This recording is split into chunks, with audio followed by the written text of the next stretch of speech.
آج کی اس ویڈیو میں ہم پیلسٹائن اسرائیل کانفلکٹ کو ڈیٹیل سے سمجھیں گے اور اس کا جو ہسٹوریکل بیک گراؤنڈ ہے جو کہ حضرت ابراہیم علیہ السلام کے زمانے سے سٹارٹ ہوتا ہے اس کو سمجھنے کی کوشش کریں گے اور اس کو آج کے ڈیٹ سے کنیکٹ کریں گے۔ اور اس کے علاوہ ہم یہ سمجھیں گے کہ یہ جو ایسٹ جیروسلم کا علاقہ ہے یہ مسلمز، کرسچنز اور جوز کے لیے کیوں امپورٹنس رکھتا ہے۔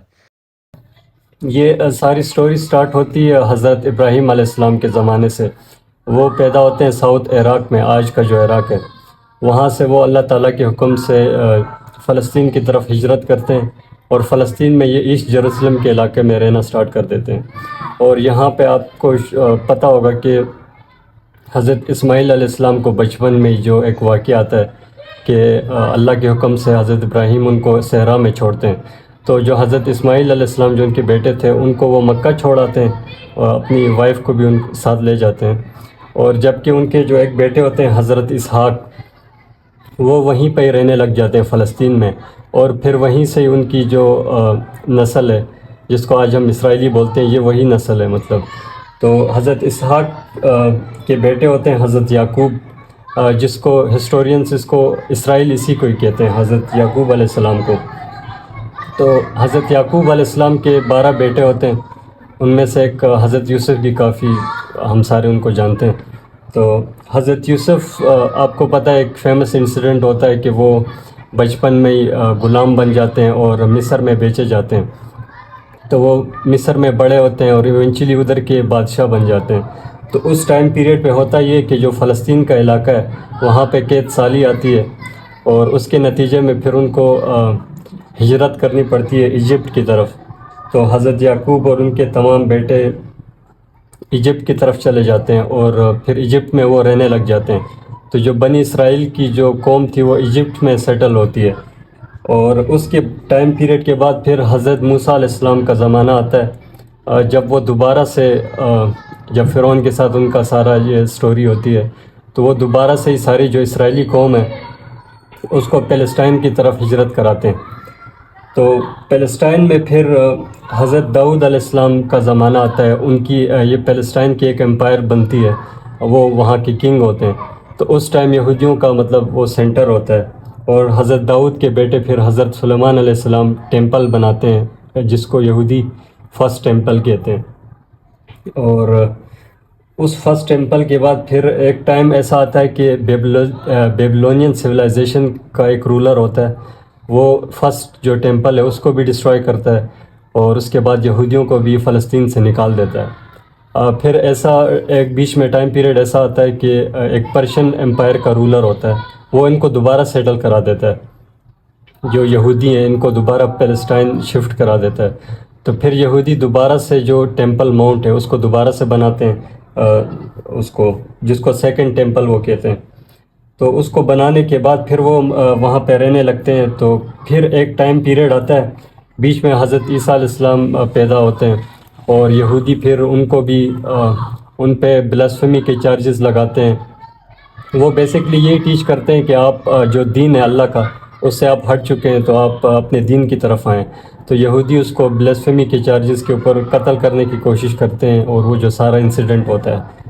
تو اس انسیڈنٹ کے بعد اس ٹائم رومن امپائر کا رول ہوتا ہے پیلسٹائن پہ، جو ایک رومن امپائر ہم نے نام سنا ہوا ہے۔ تو رومن امپائر کی یہ ٹیریٹری ہوتی ہے۔ تو رومن امپائر کے جو رولرز ہیں وہ ان سے کافی تنگ آئے ہوتے ہیں، کیونکہ یہودی اپرائزنگز بہت ہوتی ہیں فلسطین میں، جو فلسطین کی ریاست ہے وہاں سے ان کو دوبارہ نکالتے ہیں یہودیوں کو، یورپ وغیرہ میں شفٹ ہو جاتے ہیں، وہاں پہ رہنے لگتے ہیں۔ اور اس کے بعد پھر مسلم ٹائم پیریڈ آتا ہے، حضرت عمر رضی اللہ تعالیٰ کے زمانے میں مسلمان دوبارہ سے جیروسلم کو فتح کرتے ہیں، اور تب جو بچے کچے یہودی رہ رہے تھے وہاں پہ ان کی کافی آبادی بڑھ چکی ہوتی ہے۔ تو مسلمان ان کو کچھ کہتے نہیں ہیں، ان کو کہتے ہیں آپ پیسفلی رہیں، اپنے مذہب کو فالو کریں آپ، اور مسلمانوں کا رول قائم ہوتا ہے۔ 1099 میں یورپین کروسیڈرز آتے ہیں، جو یورپین کیتھولک چرچ ہوتا ہے اس کی کمپینز کی وجہ سے یورپین کروسیڈرز آ کے فلسطین پہ قبضہ کرتے ہیں اور یہاں پہ جیروسلم میں اپنی کنگڈم قائم کرتے ہیں، اور ان کا رول کافی عرصہ چلتا ہے۔ اور اس کے بعد پھر صلاح الدین ایوبی کا ٹائم پیریڈ سٹارٹ ہوتا ہے جب وہ 1187 میں کروسیڈرز کو ہراتے ہیں اور ایک شارٹ ٹائم پیریڈ کے لیے فلسطین کو آزاد کراتے ہیں. لیکن ان کے بریف ٹائم پیریڈ کے بعد پھر مملوک ڈائنیسٹی کا رول سٹارٹ ہوتا ہے جو کہ 250 سال چلتا ہے فلسطین پہ. اور مملوک ڈائنیسٹی کے بعد سلطنت عثمانیہ کے دور میں دوبارہ سے مسلمان جو ہیں وہ فلسطین کو قبضہ کر لیتے ہیں. یہ ٹائم پیریڈ آتا ہے 1517 کے قریب. اچھا، پھر اوٹمن کے زمانے میں آہستہ آہستہ جو اوٹمن امپائر ہے وہ ویک ہوتی جاتی ہے اور 18 سینچری کے قریب جو زائنس موومنٹ بیسکلی سٹارٹ ہو جاتی ہے. جو یورپ کے جوز ہوتے ہیں رشیا میں جو رہ رہے ہوتے ہیں، اس کے علاوہ جو باقی یورپ میں، تو وہ ایک موومنٹ سٹارٹ کرتے ہیں کہ ہم نے وعدے کے مطابق جو اپنی فلسطینی ریاست ہے ہم نے وہاں جانا ہے اور یورپ سے ہم نے مائیگریٹ کرنا ہے. تو یہ موومنٹ سٹارٹ ہو جاتی ہے. تو بیچ میں ٹائم پیریڈ آتا ہے ورلڈ وار 1 کا. تو اس ٹائم جو یہودی رہ رہے ہوتے ہیں یورپ میں وہ کافی پرسیکیوشن کا شکار بھی ہوتے ہیں. اس کے ساتھ ساتھ وہ اسٹرانگ بھی ہوتے ہیں اکنامکلی. تو وہ کافی ایک طرح سے پریشر گروپ بناتے ہیں اور برٹش اور رشیا سے یہ ریکویسٹ کرتے ہیں کہ آپ ہمارے لیے جو فلسطینی ریاست ہے یہاں پہ ایک ریاست بنائیں جوز کے لیے. تو ان کے ساتھ وعدہ کیا جاتا ہے 1917 میں. ایک بالفور ڈکلیریشن کے نام سے ایک سیکرٹ ایگریمنٹ ہوتا ہے جس میں جو جوز ہوتے ہیں یورپ کے ان کے ساتھ یہ وعدہ کیا جاتا ہے کہ آپ ہمارا ساتھ دیں ورلڈ وار 1 میں، تو پھر ہم آپ کو جو فلسطین کی ریاست ہے وہاں پہ ایک الگ جوز اسٹیٹ بنائیں گے. تو اسی طرح پھر ورلڈ وار 2 جیسی مطلب ورلڈ وار 1 کے بعد جو اوٹمن امپائر ہے اس کی ڈس انٹیگریشن سٹارٹ ہو جاتی ہے. تو آہستہ سے پھر جو فلسطینی ریاست تھی اس کا مینڈیٹ ورلڈ وار 1 کے بعد برٹش کے پاس آ جاتا ہے. تو اس سارے عرصے میں ورلڈ وار 2 کے اینڈ تک یہ برٹش مینڈیٹ ہوتا ہے جو فلسطین کی آج کی ریاست ہے جو ٹوٹل ایریا. تو ورلڈ وار 2 کے بعد جو برٹش ہیں وہ پھر یہودیوں کو ان کے وعدے کے مطابق ایسا کرتے ہیں کہ وہ یہ جو مینڈیٹ ہے وہ UN کو ٹرانسفر کر دیتے ہیں اور یونائٹڈ نیشنز کو کہتے ہیں کہ آپ ڈیسائیڈ کریں کہ اب اس کا کیا فیصلہ ہونا چاہیے. تو پھر UN 1947 میں یہ ڈیسائیڈ کرتا ہے. اس کا UN کا ایک ریزولوشن ہے فیمس ریزولوشن 181 جس کو UN partition plan on Palestine بھی کہا جاتا ہے. تو اس میں وہ یہ ڈیسائیڈ کرتے ہیں کہ جو 45% ایریا ہے اس کو عرب اسٹیٹ بنایا جائے اور جو 55% ایریا ہے اس سے ایک اسرائیلی اسٹیٹ بنایا جائے. جبکہ آن گراؤنڈ جو پاپولیشن تھی اس ٹائم 30% جوز تھے اور 70% پیلسٹینینز تھے یا عربس تھے بیسکلی جو مسلمان تھے. تو اس کو پھر جو عربس ہوتے ہیں وہ اس کو ریجیکٹ کرتے ہیں اس پارٹیشن پلان کو. وہ کہتے ہیں کہ ہم آبادی کا 70% ہیں اور آپ ہمیں ٹیریٹری زیادہ دینے کے بجائے آپ اسرائیلیوں کو زیادہ دے رہے ہیں تو ہم اس کو ریجیکٹ کرتے ہیں.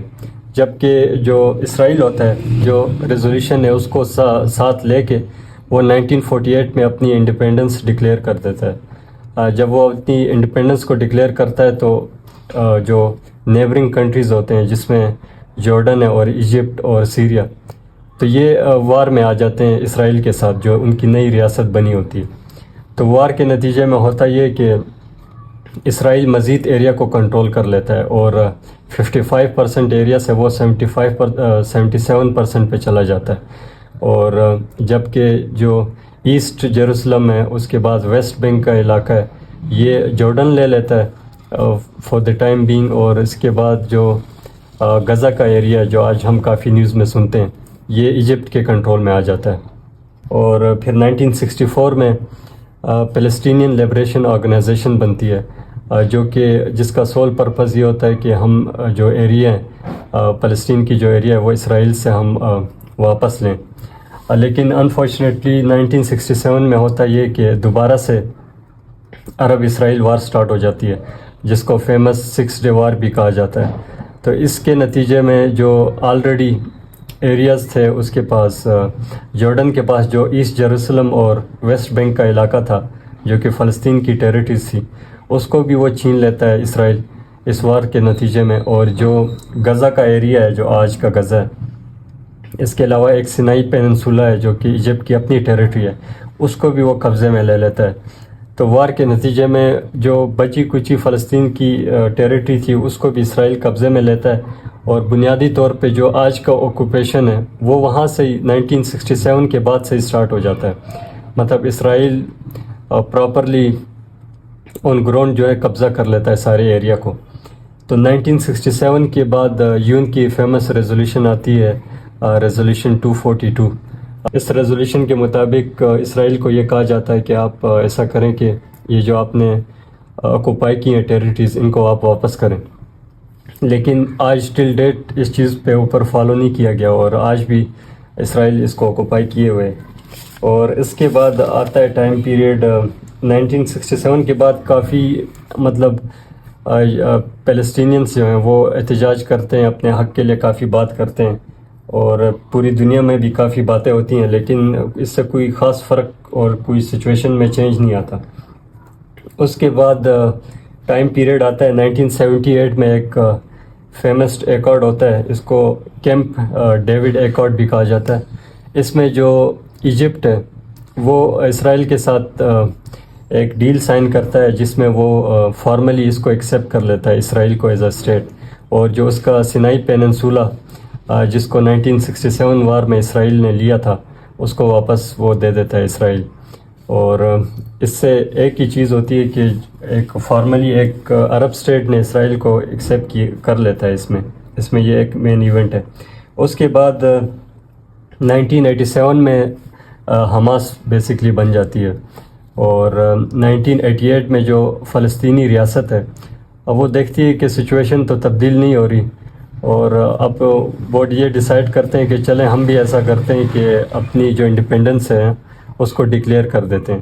تو وہ یون کی جو ریزولوشن تھی، ریزولوشن 181، اس کو سپورٹ لے کے وہ کہتے ہیں کہ ہم ایک آزاد ریاست ہیں، اور جب وہ اپنی انڈیپینڈنس کو ڈکلیئر کرتے ہیں تو کافی سارے ملک جو ہیں، اس میں سوویت یونین ہوتا ہے وہ اس کو ایکسیپٹ کر لیتا ہے، اور باقی کافی 147 کے قریب ممالک جو ہیں ایونچولی اس کو ایکسیپٹ کرتے ہیں فلسطین کو ایز اے ریاست، آلدو کہ آن گراؤنڈ کچھ ٹیریٹری ان کے پاس موجود نہیں ہے، لیکن تھیوریٹکلی وہ ایکسیپٹ کرتے ہیں کہ فلسطین کی ایک ریاست ہے۔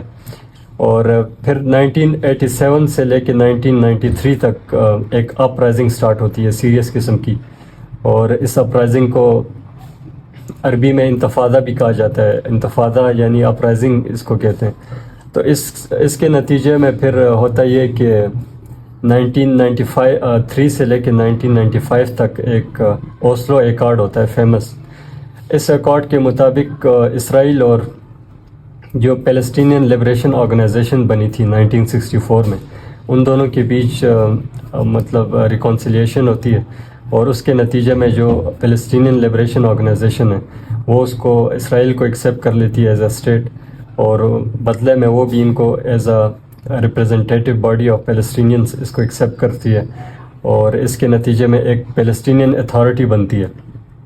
اب 1996 میں پھر پہلے الیکشنز ہوتے ہیں پیلسٹین کے، اور اس کے نتیجے میں ایک پارٹی ہے فتح جو پیلسٹینین لبریشن آرگنائزیشن کی ہوتی ہے، وہ یہ الیکشن جیت جاتی ہے، جبکہ جو حماس ہوتی ہے وہ اس الیکشنز کا بائیکاٹ کرتے ہیں۔ تو پھر ان کے تھوڑا سا ان کا پاس ڈیفیکٹو کنٹرول تو اسرائیل کے پاس ہی ہوتا ہے، لیکن بظاہر وہ ایک طرح سے ایک ریپرزنٹیٹیو کے طور پہ پیلسٹینین اتھارٹی رول کرتی ہے کچھ ایریاز میں۔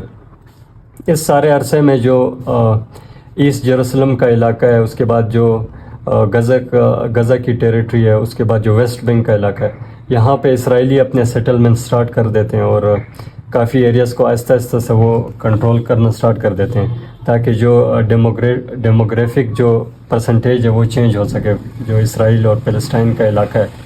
اور پھر 2000 سے لے کے 2005 تک ایک پھر سیکنڈ انتفاضہ سٹارٹ ہوتا ہے، سیکنڈ اپرائزنگ سٹارٹ ہوتی ہے، اور یہ پہلے والے سے بھی زیادہ سیریس ہوتی ہے۔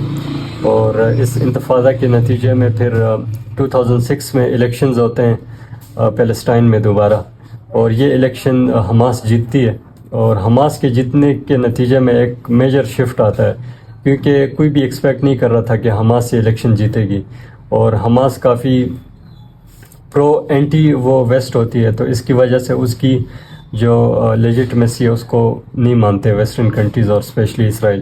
اس کے نتیجے میں پھر حالات خراب ہوتے ہیں اور مزید سیٹلمنٹس جو اسرائیلیوں کی وہ بڑھ جاتی ہیں. پھر لے دے کے ایونچولی ہم آتے ہیں اکتوبر 7 2023 میں، جب حماس ایک لیتھل اٹیک لانچ کرتا ہے جس میں کافی اسرائیلی مرتے ہیں، اور اس کے بعد جو سچویشن ہے وہ مزید خراب ہوتی ہے.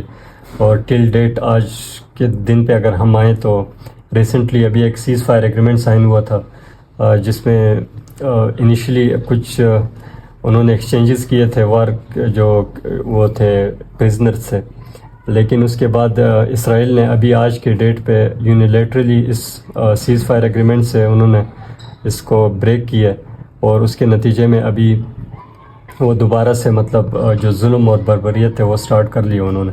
اب اس کے پیچھے جو انالسٹ ہیں وہ یہ بات کر رہے ہیں کہ جو نتن یاہو ہیں ان کی جو ڈومیسٹک پالیٹکس ہے اس میں وہ ویک ہوتے جا رہے ہیں.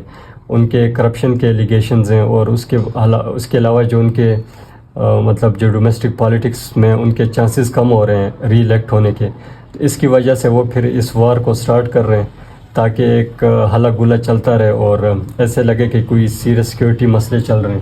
اور باقی وہ حماس پہ الزام ٹھہراتے ہیں کہ حماس جو ہے یہ پیس نہیں آنے دے رہی فلسطین میں، اور فلسطین کے لوگوں کو بھی یہ کہتے ہیں کہ آپ حماس کو سپورٹ نہ کریں تو فلسطین میں امن آ جائے گا، اور اگر آپ حماس کو سپورٹ کرتے رہیں گے تو یہ امن کبھی نہیں آ سکتا. جبکہ حقیقت میں ان کی جو صحیح انٹینشنز ہیں وہ یہ ہیں کہ جو پیلسٹائن میں بچے کچھ ایریاز ہیں اس کو بھی انیکس کیا جائے، اور جو اپنی پاپولیشن ہے اسرائیلیوں کی اس کو بڑھایا جائے.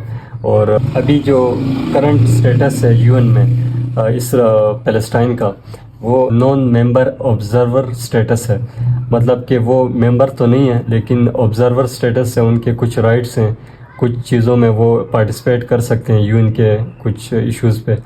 اور اس کے علاوہ کرنٹلی 147 کنٹریز نے پیلسٹائن کو ایکسیپٹ کیا ہوا ایز اے کنٹری. اور اس کے علاوہ جو یو این سیکیورٹی کونسل میں ریزولیشنز آتی ہیں Palestine as a state acceptance کی، اس کو یو ایس جو ہے اس کو ویٹو کر دیتا ہے ہمیشہ. اور اس کے علاوہ جو ابھی کرنٹ سچویشن ہے اس میں جو میجر پاورز ہیں جس میں گلوبل ساؤتھ کے جو ریپرزنٹیٹیوز ہیں اسپیشلی رشیا اور چائنا، وہ پیلسٹائن کے کاز کو سپورٹ کرتے ہیں. اور اس کے علاوہ یو ایس جو ہے وہ تو کھلے عام اس کو سپورٹ کرتا ہے اسرائیل کو، اور اس کے پیچھے اس کے اسٹریٹجک انٹرسٹ بھی ہیں. اور اس کے علاوہ اینٹی مسلم ایک طرح سے ان کی کمپین ہے، کیونکہ اسرائیل کو وہ مڈل ایسٹ میں ایک اپنا میجر ایلائی اور اسٹریٹجک پارٹنر سمجھتا ہے. وہ سمجھتا ہے کہ مڈل ایسٹ میں ایک ایسی ریاست ہونی چاہیے جو ان کے انٹرسٹ کو پروٹیکٹ کرے اور وہاں پہ ان کے انٹرسٹ پرسیو. پیلسٹائن کا جو ابھی کی سچویشن ہے اس سے یہی لگتا ہے کہ جو پریڈکشنز ہیں فیوچر میں کہ اسرائیل ٹوٹلی انیکس کر لے گا، تو ابھی تک تو وہی ممکن دکھائی دے رہا ہے. اور جو میجر پاورز ہیں اس میں وہ کچھ نہیں کر سکتی اس طریقے سے، اور مسلمان بھی اس طرح سے پاورفل نہیں ہیں کہ وہ اسرائیل پہ اٹیک کر دیں اور کچھ فلسطینین کاز کے لیے کچھ کر سکیں. تو ابھی تک کی سچویشن تو یہی ہے.